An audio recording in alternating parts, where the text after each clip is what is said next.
Hey, everybody, welcome back to another episode of the 7 on 7 series from the Gridiron Uncensored. Emergency episode tonight just because stuff went down. The saga's over, supposedly, anyway. You never know. But Jim Harbaugh is now with the LA Chargers.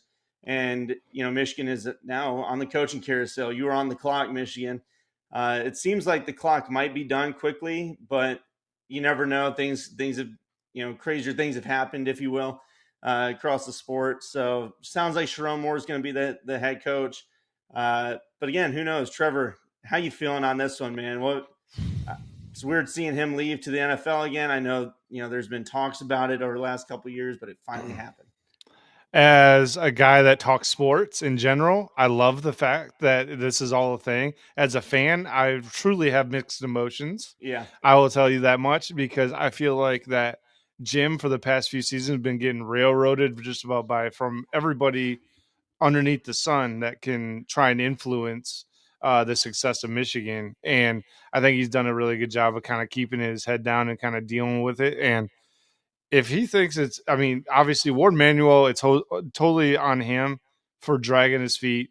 President Ono, you can fully expect that you are going to get a lot of backlash, Mm-hmm. even though Sharon Moore is there, and maybe they'll be able to keep Jesse Minter. I highly doubt. I don't know because of where Jesse Minter came from. Like, I mean, Jesse Minter's been a part of the Harbaugh crew in general for Yeah. quite some time. So, for those of you that don't know, Jesse Minter actually came out of the Baltimore Ravens program under John Harbaugh. Mm-hmm. So, just a little backstory on that. But I'm hoping that that's safe. But my biggest question, honestly, at this point, Brennan, is the defense and how this all affects the transfer portal, because now not only are they on the clock for a new head coach, they're also on the clock for a 30-day clock, unfortunately, Yeah. where anybody and everybody can transfer. And now anybody that wants to call and try and poach a player from Michigan, now they can do it. Yeah. Well, as we've seen with Arizona, with Alabama, Washington, mass exodus of players, you might see it at Michigan, but I think that's why it's imperative for them to lock it down early, which it seems they have. But I mentioned, there's a 7 day period that they can't.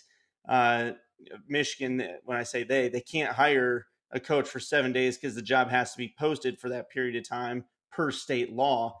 Now there's a waiver that can be filed, but we'll see if the athletic department even does that because they seem pretty incompetent at this point.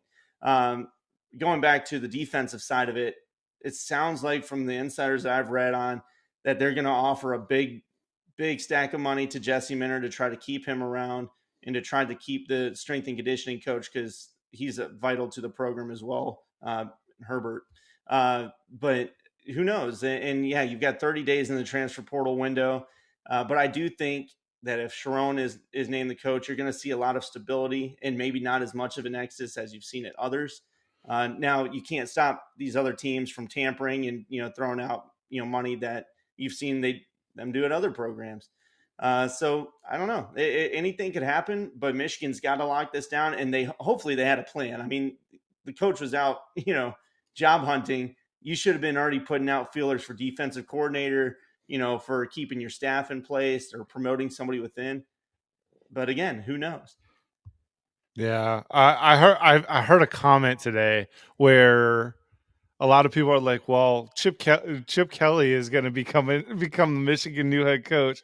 I was like, "Chip Kelly," Yeah. and then I'm like, "What the heck? Where'd that come from?" It's just like People I think throwing stuff out, I man. think I made the comment to the person. I was like, "I think you mean Brian Kelly," Yeah. Yeah, because he's been there's no. rumored. I don't know, man. I think it's going to happen quickly and in house. That's what everybody's saying. And it to me, it makes the most sense. You try to stop the bleed, and you got a Yeah. hard schedule next year, so just try to keep some momentum going off the national championship win. Uh, some more contractual talk, real quick. It's a 5 year deal for Harbaugh going to the league. We haven't got the numbers yet, but we've known since Ohio State, right before then, all the Connor Stallion stuff was going on. But Harbaugh's been wanting some clauses in there, one on based on immunity, so that he can't be fired just from Ward Manuel. He wanted a 3-person team.